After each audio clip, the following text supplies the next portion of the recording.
Massive thanks to one of my YouTube viewers, Agish Yalmer, for telling me about this story for this week's video. And like always, if you think there is an extreme story of extreme music that needs to be told on this channel and you want to shout out, definitely let me know in the comments or message me at my personal Instagram account. So far in this series, I've covered a wide variety of stories of all different forms of true crime or some other wild antics relating to bands and their backstory. Because of that, there's been stories such as murder, arson, and eco-terrorism, to drug addiction, mental health problems, bands making albums in prison, to other bands just straight up lying to their fan base about their overall backstory. I've covered a lot. That being said, this next story I'm going to be talking about goes into certain crimes that all I'll say is, for the sake of humanity, I hope there aren't many other stories like this. This all being about Philip Matthew Kousabs. For those who are unaware, Philip Kousabs is an extreme metal musician and sound engineer from Auckland, New Zealand, that was born in the year 1972. Looking through his overall body of work, it's prolific, to put it lightly, as it stretches all the way back to 1991, where apparently the first ever project he was a part of was called Black Mass. Other than that, there's really not much information about it. He was also a part of a noise rock band in the mid-90s called Canis, where he played bass guitar for them for just one album. But where he really made a name for himself was in the realms of extreme metal, where he started the black death metal band Vasifor in 1994. As the genre name implies, it's a hybrid fusion between black metal and death metal that some fans label as war metal, that gets ultra barbaric and aggressive.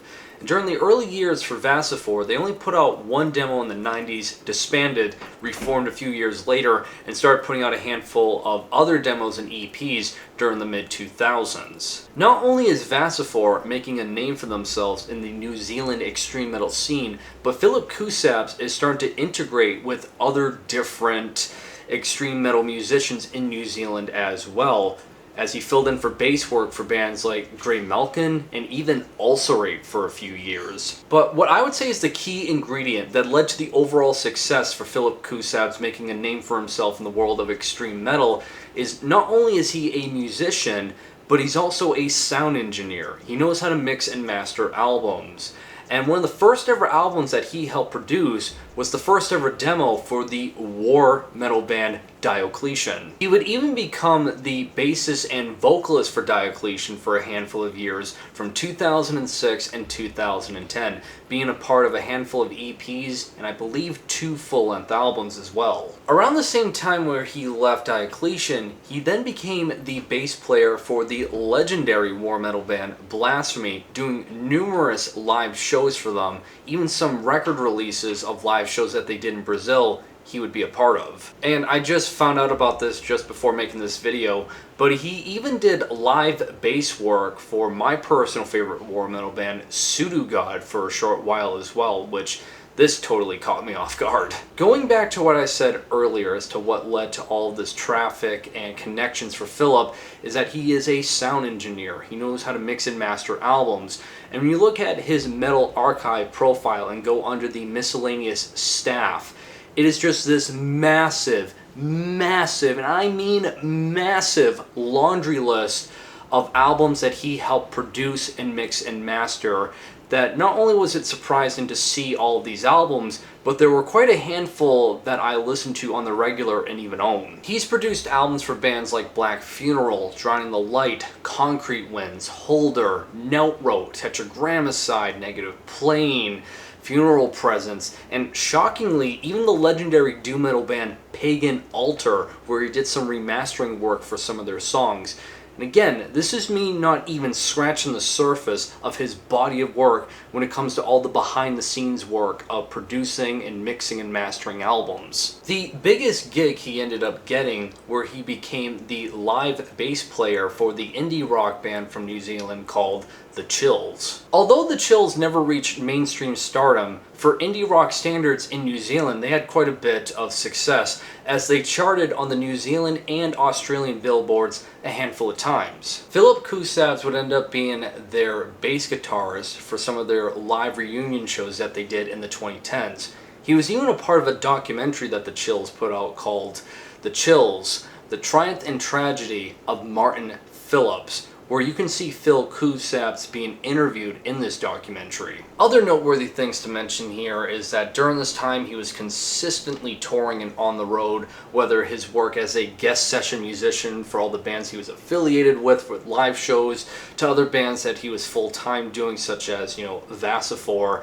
He was always on the road touring, like this international success story for him, that some articles labeled that Vasifor is one of the most respected extreme metal bands to come out of New Zealand. Along with all the work he did as the sound engineer for just numerous albums, whether you realize it or not, if you're a fan of extreme metal, you've probably heard some of the stuff he's worked on, which makes everything I'm about to say next all the more vile and heartbreaking. In February 2022, it was revealed that Phil Kousabs confessed in court to the possession and distribution of child, or in this case for YouTube guideline standards, I'll just call it CP. He confessed to a total of 9 charges. 4 of those charges were that of sharing CP, and the other 5 charges was of that of being in possession of CP. According to this article, it also states that graphic descriptions was included in the court documents.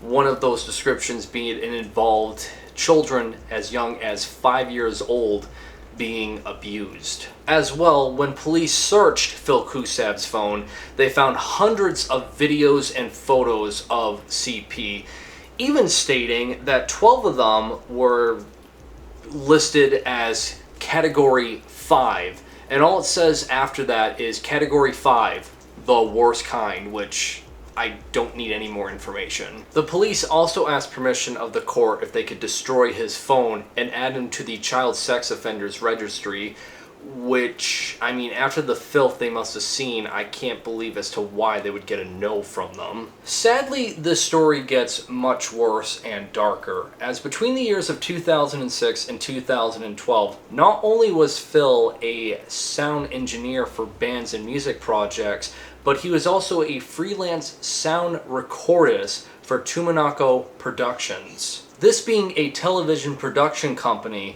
that specializes in putting out educational shows geared towards children. Along with the CEO of Synco Cine Productions has confirmed that Phil Kousabs was employed by them, even confirming that he worked on one of their longest running children television shows, Pukana.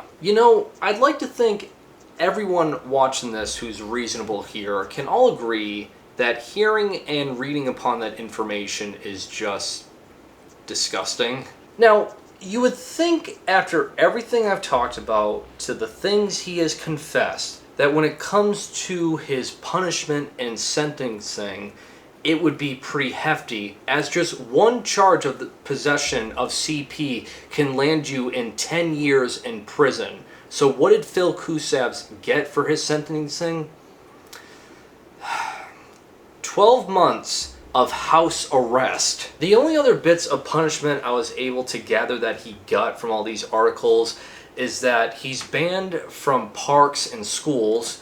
While under house arrest, he can't have any electronic devices that can connect him to the internet, and if he were to ever do volunteer or other forms of work for, paid labor, he would have to let his parole officer know about it. Before I go any further in this story, I got to admit at this point, I'm quite conflicted as to who I'm more disgusted with. Phil Kousabs, who is in possession of CP, which is one of the biggest evils a person can do in this world, or the court system that gave him only 12 months of house arrest, which is genuinely fucking pathetic. That being said, where I think Phil Koussev really got his punishment wasn't so much from the Justice Department, but more so of the extreme metal scene that found out about this. Everyone and every band that he ever worked with cut ties with him immediately, and even a few of them went onto social media to put out some public statements. The band Bolzer stated on their Instagram, "Considering shit is about to erupt, no, it is not okay to harbor a child, nor is it okay to celebrate despite your personal delusions or sick preferences. FUPK for allegedly doing so. You were a mate, you should have thought help before pulling others down with you like an effing coward. FU, just angry man. Effing angry beyond measure." The label Iron Bonehead, where his band Vassivore was signed to, was immediately dropped, and the label had this to state on their Facebook. "With regards to current developments that involve a musician until now was formerly featured on our roster, we clearly want to express ourselves by distancing from this individual and his actions, of which we had no idea until this morning's news.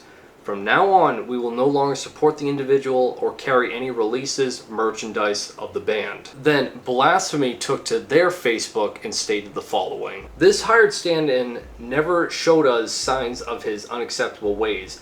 Otherwise, this would have been dealt with swiftly and violently as per usual in the Blasphemy circle. There is no difference between evil and the ways of pathetic scum." Let it be known that Blasphemy wasn't making idle threats, because this is the same band back in 2001 that beat the absolute crap out of KK Warslut, the vocalist for Destroyer 666, after he called Caller of Storms, Blasphemy's guitar player, the N-word. And then there's Diocletian, that on their Instagram page, all they posted was a picture saying, "Death to Phil Koussev's child sex offender." I want to take a minute here to state, out of all the bands I've talked about in this entire video, I mean no ill will against them, there's no misconduct on their behalf, as no one that Phil Koussev's was in contact with or worked with was aware of all of the skeletons in his closet. Thankfully, all the bands mentioned have moved on and are still kicking ass to this day, even without the help of the scumbag Phil Koussev's. As for him, his career is basically done. He's been inactive ever since he confessed to his possession of CP back in 2022. As for the most recent news relating to this story, all I can tell you is during his sentencing of his house arrest, he was also seeking forms of therapy, which, again, it's like reading upon this, it seems like he just got this really light, the most minor form of punishment. It's sad that the justice system looks like it failed here, and what's even more sad is that the music scene, the extreme metal scene in this case, seemed like they were dishing out more justice than the court system that's supposed to be their job. It's baffling to me reading upon this, but as it stands, he's inactive with all music projects. And it seems like, for the most part, with information, people telling this story, that will continue to happen. And I personally feel like it's the only justice we, in terms of being a part of this music scene, can dish out back at him. And that'll do it for this video, guys. Like always, all the articles I talked about will be linked down below in the description. Really curious to know what you think I should cover next here on my channel. And like always, make sure you guys drink plenty of water to stay hydrated, and have a great day.